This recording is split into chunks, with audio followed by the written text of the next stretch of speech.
Hey guys, you're in the machine. Psoas muscle. Hard to spell, even harder to stretch because it's connected to several different bones. This is a down on the mat routine, nothing standing, to stretch and strengthen the area and identify it, locate it, and know what the sensation is of the stretch, which is half the battle. Let's do it.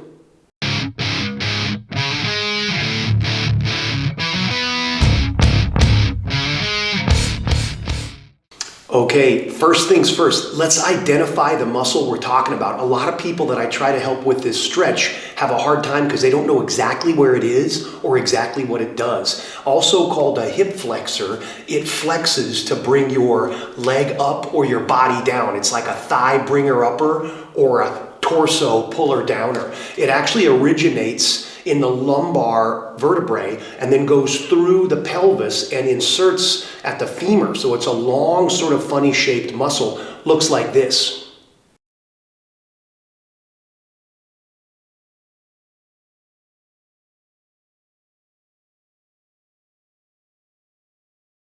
Okay, hopefully now you have a better idea of what we're dealing with. Let's start the show. We're gonna be right here, Japanese style, sitting on our knees, and we're gonna do like a cat-cow movement, but we're gonna focus the area on the lower back, the lumbar. So it's really easy. From upright, I'm gonna push back with that portion of the spine, not the middle like we would in a real cat. I'm gonna push back, and once it's really tight, as far back as I can push, aiming all the energy at that lumbar area, I'm gonna round just a little bit to help tighten it. And then I'm gonna go for the cow type movement, but instead of worrying about leading with the chest and all this stuff, I'm just really trying to flex and squeeze, almost cramp that lower back area above the tailbone. Then I'm gonna relax it for the stretch. Same thing, imagine a cat movement, but don't sweat separating your scapula so much or pushing the middle of your back.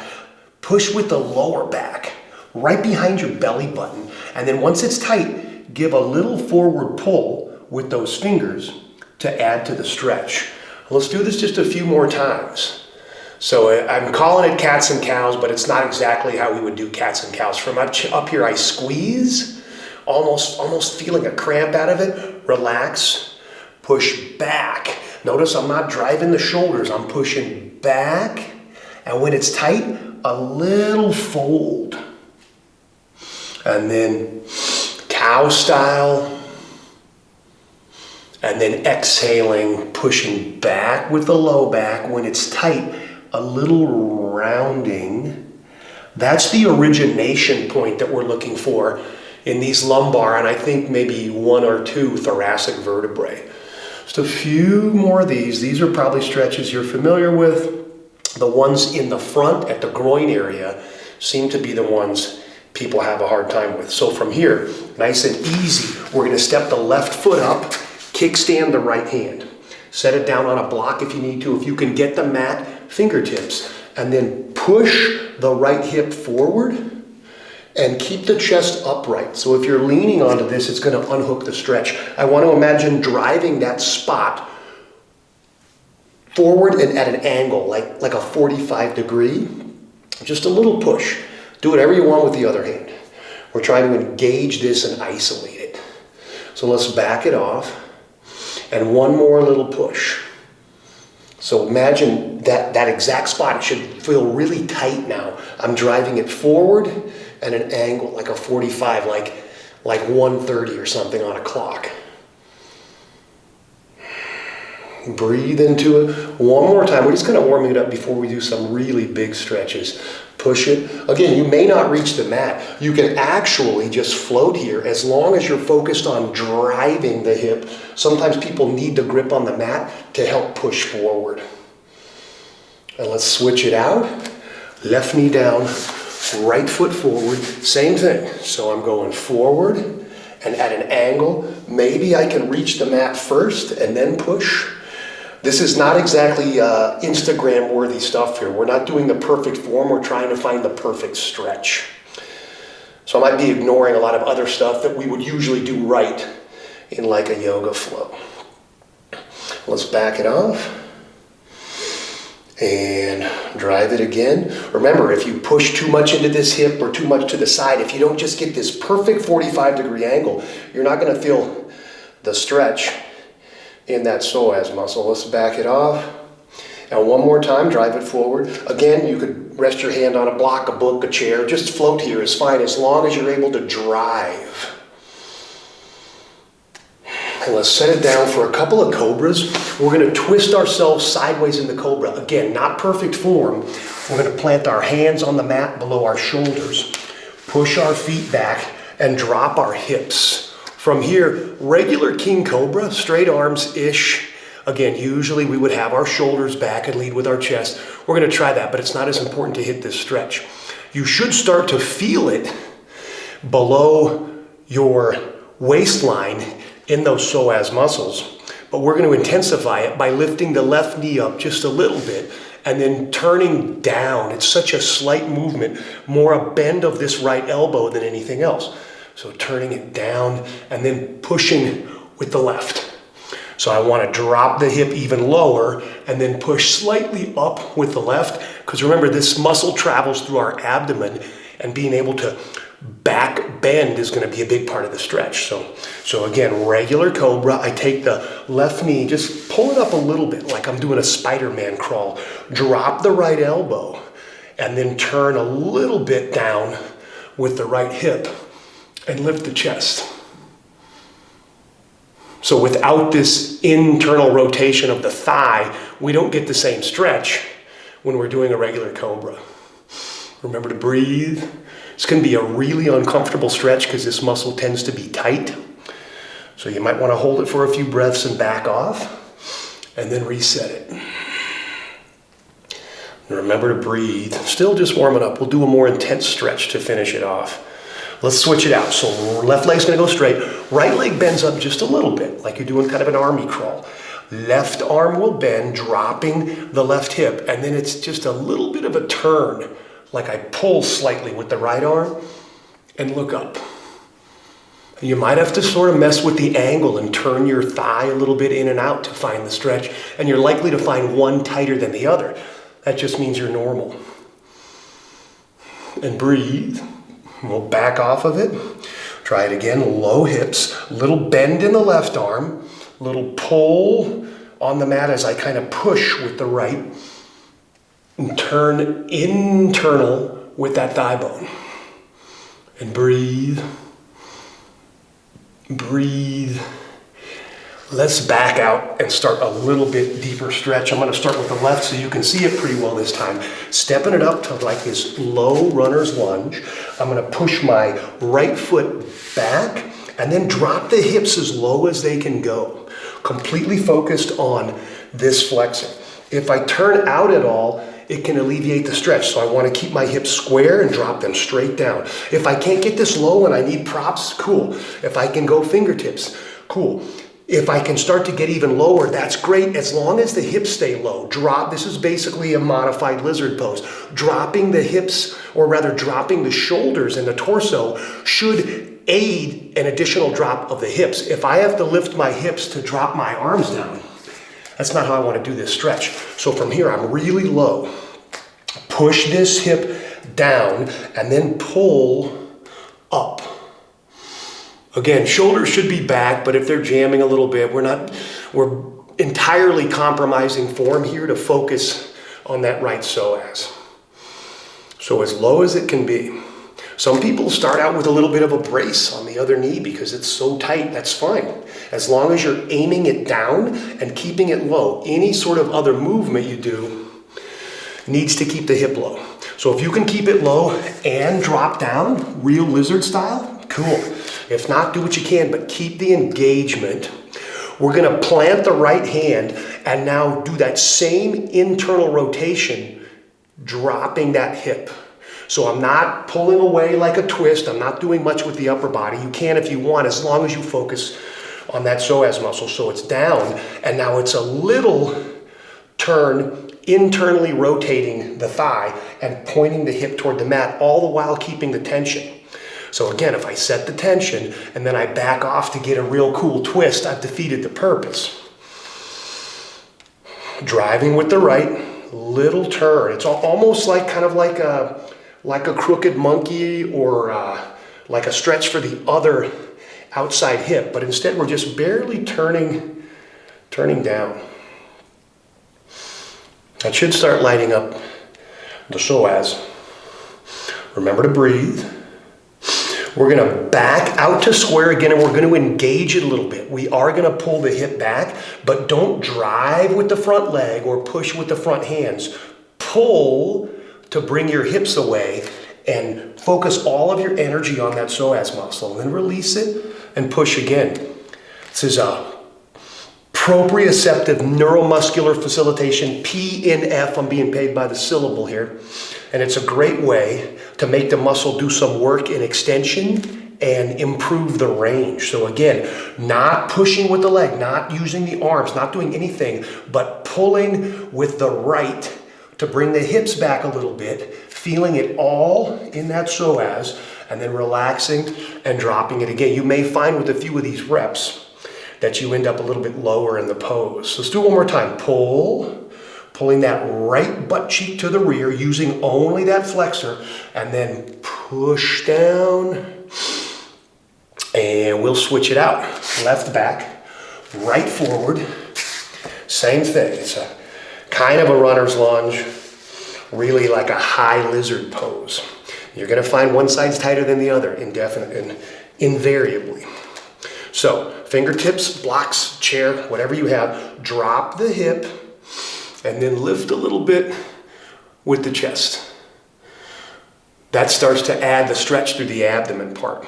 If I don't use that, I can get super low and not feel that stretch at all. So I want the hips down, pulling up just a little bit with the chest. And this is setting us up for the final stretch, which is a doozy, let me tell you. Back out and breathe if you have to, and hit it again. Aiming that very front of the hip toward the mat. Square, not open. This time we're going to turn it a little bit internally. So let's push into the left, and then ever so slightly rotate that thigh bone inward. Again, it's not a big twist. I don't want to come out of this depth. I want to be as low as I can first, and then a little turn. Notice how I'm lightening up the left hand to make sure that I'm actually getting the twist. And I can lift and look a little bit if I want, as long as that hip stays down.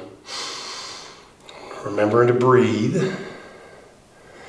Back out and breathe again. We're gonna go back to square and engage that muscle, make it work. So again, I'm squared up using only that left side, not the right foot, not either hand, not my shoulders. And I'm pulling, driving my knee to the mat to get my hips away, relaxing, pushing in again, chest up. If I do this, you're gonna notice the stretch goes to heck, pulling again, only focusing on that muscle. The hardest thing about this stretch and these movements is finding that muscle and engaging it. It goes through so many bone structures, and it's around so many other muscles that it's easy to cheat or accidentally pull it back again. Accidentally use another muscle. Start to engage the quad or the glute or even the low back. Dropping it, one more pull, and then release, one more drop. Let's finish this with the Doozy, which is a low lunge, kind of like an Anjaneyasana, but a lot of people when they're standing upright bend their knee for this. So we're gonna go all the way to here, as low as we can, left foot forward, right foot back, same stretch, still forward with the hips. Push off the knee without coming out of the lunge. So I'm not doing this to get it. I'm as low as I can be, pushing off and leaving it as I lift my torso and look up and back. Again, now we're engaging the abdomen portion of the muscle, which really adds to the stretch. Dropping the hips, lifting the chest, not on a turn, or that will alleviate the tension of the stretch. So I'm totally square. We got one more to add for this if you're up for it. But let's get the other side first. Hold this as long as is comfortable. You can back out of it if it gets really intense. Drop back in. Notice how I'm chest forward at first, and when it's really tight, I finish the job by lifting up. All right, let's switch it out for the other side, and then we'll add the secret weapon. Right foot forward, as low as I can be. Brace off the thigh. Keep the hips low. Lift the chest. Totally square to the front of the mat. I'm not turning each way yet. Drop the hips. If you feel like you're coming out of it because it's too tight, get low again, reset it, and lift back up. And remember to breathe.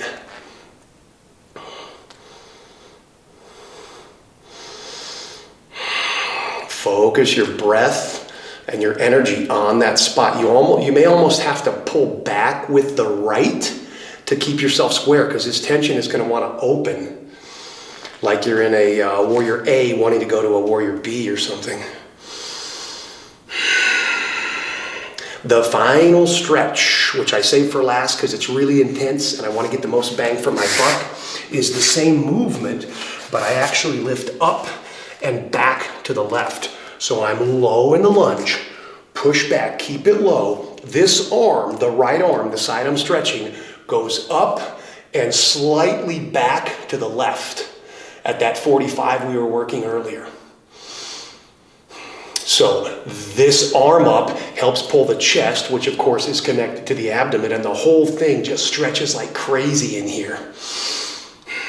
Good, rest it here and use your neck to assist in the stretch. But there's so many little pieces to getting this stretch right, so remember, step 1, as low as I can be, square. Step 2, keep low, push back with the chest. Step 3, arm up, and then back to the left. Such a huge stretch. If you've never done this before, it's a sensation, it's just intense. Remember this, we spend most of our time sitting, so this muscle almost thinks it's in flexion. Even when we're walking or running, the bulk of the movement is forward by lifting the leg, not by kicking the leg back.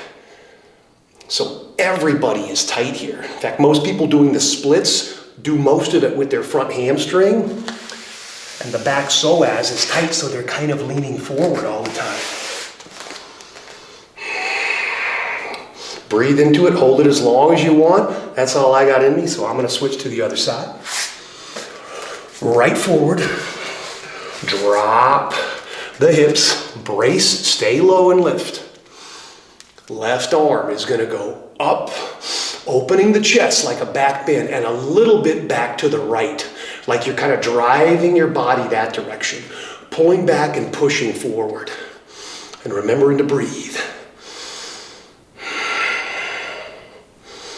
Of course, if you can do this after you're warm, like at the end of your vinyasa or in the middle of a vinyasa, or once you've already ridden your mountain bike, or whatever you do to get the blood pumping. Maybe hand behind the head, letting the neck help you with the back bend. Remembering to breathe. If you got to back off, if you got to reset it, that's okay.